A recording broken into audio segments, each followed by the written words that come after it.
guys, my name is Hernandez, and I will be making antelope fajitas for you guys. Let's get started by putting olive oil in our pan, and I like to also put butter because it gives it a little flavoring, extra flavoring. And then I already have some pre-cut vegetables and onions, so we'll go ahead and cut these. I have yellow and orange and red and green. I like all the colors because it gives the dish more color and it makes it more appealing because I eat first. I like extra onions, so it's really just personal preference with the onions because a lot of people don't like lots of onions. And that's fine. You can totally cut down or add up. Okay. We're going to go ahead and add these to our preheated butter and olive oil. Salt and pepper to it because I season everything. Now we're going to get to our meat. Our meat has been sitting, our antelope meat has been sitting overnight, and we marinate it in some milk and soy sauce. It helps to get that gamey flavor out of there. And when we're cutting this, we're going to want it to be thin, obviously. This is what it looks like before the marinade. This is the back strap of the antelope. We got this a couple miles down the road here on a cornfield, and everyone that's been helping me with this video has been very helpful, so thank you. So we already got some pre-cut meat here. And when you're marinating this overnight, so say you marinate it that night of and you're going to cook it that next night, you're going to want to flip it over so you can get it nice and marinated on both sides. Everything's half a teaspoon, so we got some chili powder, some cumin, some red pepper flakes. It just matters how hot you want it. You can do less, you can do more, whatever your preference is.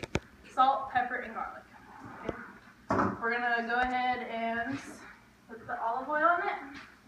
This is about a tablespoon, but I just eyeball it. You can do whatever you'd like. And it also calls for a whole lime. Just go ahead and squeeze that in there. So we're going to mix that up. You want to put your feta meat in there. And mix it up good and well. You want to get all that meat coated in the seasonings. That's what makes it fajita meat fajitas. Go ahead and stir this around a little bit. Butter in here. Oh, smells good. You want to cook most of these for like 3 to 4 minutes. Not very long, especially wild game meat. Well done. Wild game meat is tough and it's just different. If you ever have wild game meat, you want it to be medium. Medium's good. Because then it has that juicy, flavorful tenderness. That's good. On our homemade tortillas. Alright, so we have about 2.5 cups of flour, a teaspoon of salt, and a teaspoon of baking powder. You're going to want to mix her up real good.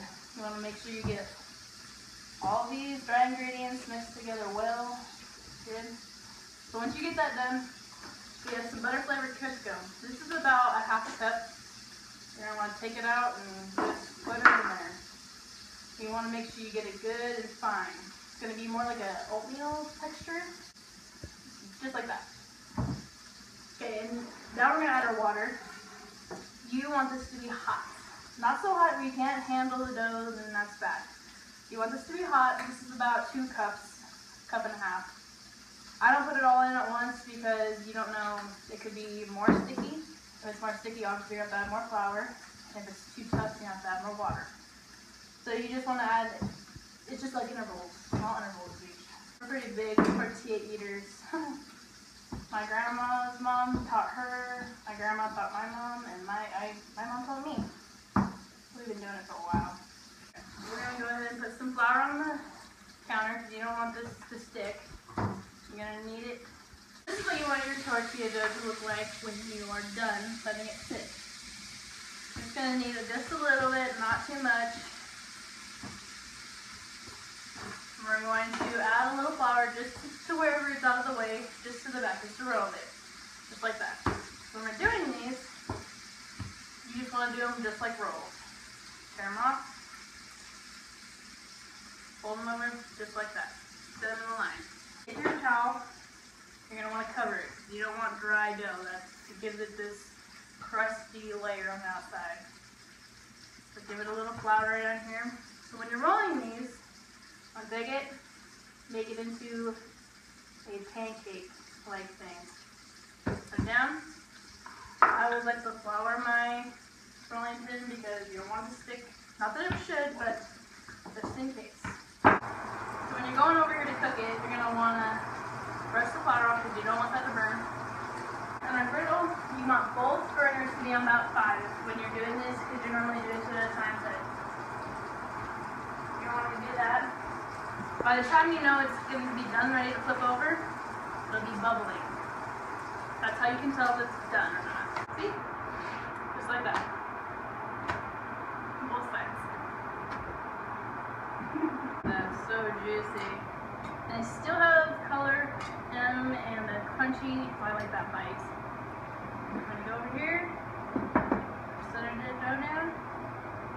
Oh, look at that meat. Perfect.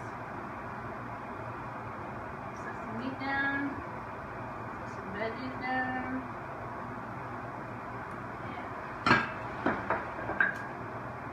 And now you can use whatever condiments you like. Some sour cream on her. Nice. And put some salsa or pico de gallo, whatever you prefer. Both are good. I always like to put that cilantro on there and lime. Obviously lime. The cilantro just gives that nice bite. Do our squirt here.